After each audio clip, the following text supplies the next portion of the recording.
Ça me plaît beaucoup. Puis je vois des nuages à l'horizon. Tu veux voir les nuages aussi? Je vais te les montrer.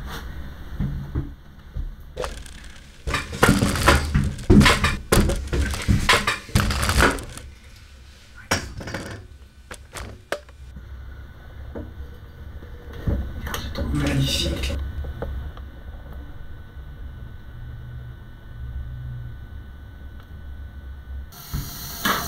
Laver son intérieur afin de se préparer pour la rencontre. La rencontre demande de modifier son état intérieur. Oui, si je veux que l'autre se sente heureux quand il me rencontre, je dois me placer dans un état réceptif. Réceptif, pour moi, être heureux de cette rencontre aussi, avec l'autre. L'autre est merveilleux. L'autre est merveilleux.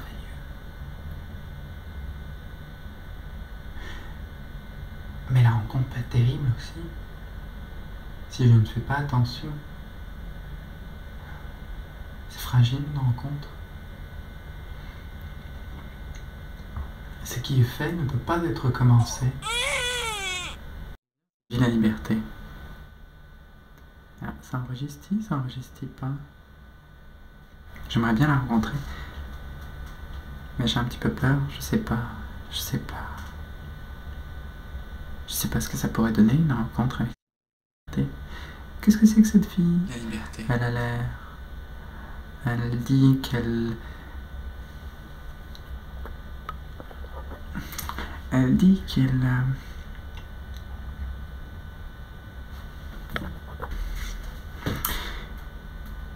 Ouais, moi j'aime bien la liberté. Son travail, je trouve qu'il a beaucoup de sensualité, beaucoup de douceur, beaucoup de naïveté. Est-ce qu'elle est adulte? Est-ce que c'est une naïveté feinte ou partiellement vécue? Je ne sais pas. Est-ce qu'elle est adulte? Pourquoi est-ce qu'elle joue la petite fille comme ça? Qui est cette fille? Je me demande. Est-ce qu'elle fait des vidéos pour rencontrer des gens? Pour donner son image et avoir des vidéos et donner envie aux gens de la rencontrer? Ou bien... Moi je vois comme un don seulement. Un don d'amour pour elle beaucoup, oui. Ça lui apporte sûrement beaucoup de donner son image. Puis pour les autres. Puis qu'est-ce qu'elle donne aux autres? Elle...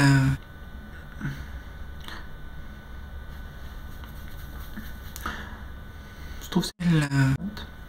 J'aimerais bien la rencontrer, mais vraiment je sais pas qui ça donnerait de la rencontrer. Quel âge elle a? Est-ce qu'elle est la liberté adulte? Est-ce qu'elle est encore une fille? Combien de temps dure tout ça? Ce qu'on fait à un moment, on le fait à un moment. On peut pas le refaire parce que les moments ne reviennent pas. Qu'est-ce que je dois faire à ce moment-là? Ce genre de question que je me pose. Qu'est-ce que je dois faire à ce moment-là? Et ensuite je me demande, qu'est-ce que je suis? Qu'est-ce qu'il y a autour de moi? Qu'est-ce que je suis comme Boris? Qu'est-ce que je connais sur moi? Qu'est-ce qu'il y a autour de moi? Est-ce que je peux savoir vraiment ce qu'il y a autour de moi? Est-ce que je peux vraiment savoir ce que je suis? Est-ce que je peux savoir ce que je suis sans savoir ce qu'il y a autour de moi? Est-ce que c'est indépendant? Non, c'est pas indépendant. Ce qu'on voit est révélateur de soi. Mais pas seulement parce que c'est une projection de soi et parce qu'on aménage l'espace autour de soi et les choses et les gens en fonction de ce qu'on est, mais aussi parce que on a certaines conceptions du monde et que on ne les remet pas en question facilement. Donc on voit ce qu'on veut bien voir, ou on voit ce que nos conceptions du monde nous laissent voir. Moi j'aime bien changer de conception du monde, mais c'est pas facile du tout. Ça procure beaucoup de plaisir, c'est merveilleux, c'est le dépaysement, c'est le changement.